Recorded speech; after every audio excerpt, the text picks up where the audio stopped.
What's up guys, this is Alex Kolominsky, AK, and welcome to my video.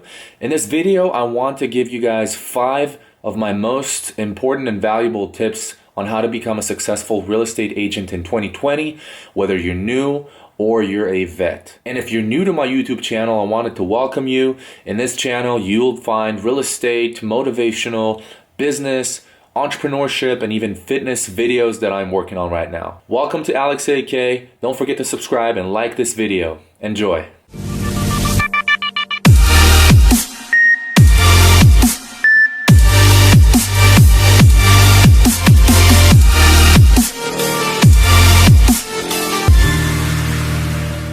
So the very first thing I want to talk to you guys about is getting leads, because that's what you guys probably care about most. And how you do that is primarily from hosting open houses. Even if you've been in real estate for 10 years, you need to commit yourself to hosting open houses once or twice a week, if not more. The days would be between Friday and Monday. Okay, I wrote a book called The Open House Blueprint. It's completely free. Go to the description of this video and you can just email me. I'll send you guys a copy. I break down all the strategies that I use on getting and converting my business, and that's how I made the majority of my income last year. So you do want to do open houses, and here's why. It's because on the buyer food chain, your buyer, the hottest buyer, is more likely to be at the open house. It's because they are about 2 weeks to 2 months from putting an offer on a property. The only thing that stops them from doing that is time, financial capacity, planning, and having a good real estate agent by their side. So tip number 2 is to follow up like a machine. You want to be a machine when it comes to follow up. Many agents think that it's all about getting leads. You've probably heard it before.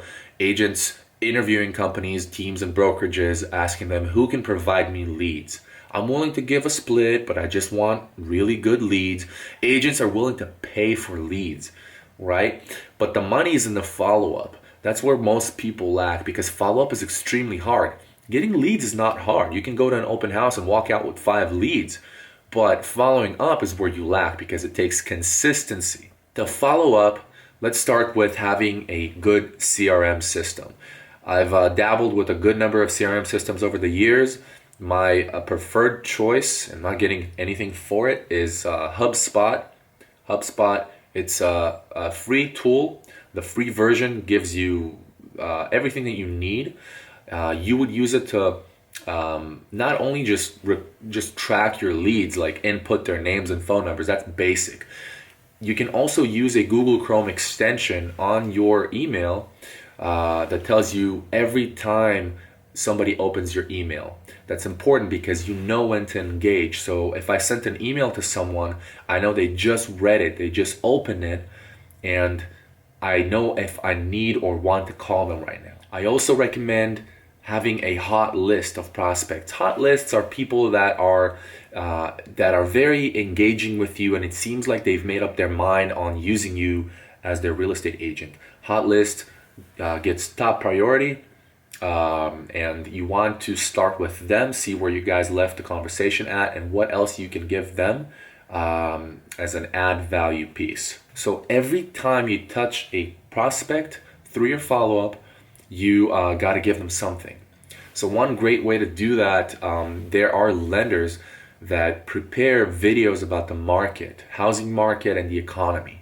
And every time I receive it, which is usually once a month, I text blast this video with a customized message to all of my leads, all of them. The third tip I want to give you guys is how to stay relevant on social media now. That's a little different than just following up. Here, your job is to stay relevant. The only way to stay relevant really is to showcase your work in real estate on a day-to-day basis, preferably. One way to do that would be look up listings with a lockbox on them, and where it's vacant and you can go anytime. You can read that on the showing instructions of the listing. You bring your camera, you dress nice, you look sharp, you do research, a little bit of reading about this property, about the listing, and you record yourself talking about the property you're in, the area, the neighborhood, and you just do a walkthrough, as simple as that, a property walkthrough. You can visit a property once a week. Doesn't take much. Advice number 4, never practice on your client. You never want to practice on your client, not on your lead, not on the open house visitor. So practice with a teammate, an associate, a spouse, anyone, right? But practice scripts, practice simple communication, practice talking about a listing, talking about loan programs. You just have to sound like you know what you're talking about, because if you cannot sound confident when you speak to a lead or a buyer or a seller, you're never going to get business. So never practice on your client. Please refrain yourself from doing that before you go to an open house, before you make that phone call to your client, before you send that email. Please practice first. My last piece of advice for you guys is to have no distractions and to stay extremely focused. A lot of real estate agents have many distractions, and I get it that, you know, maybe you have kids, maybe you have you know, a large debt, maybe you have some other problems or other things to attend to. But if you really want to succeed this year, you cannot have any distractions. From the minute you wake up in the morning, you're employed by your own company, and that is you. You have to hold yourself accountable.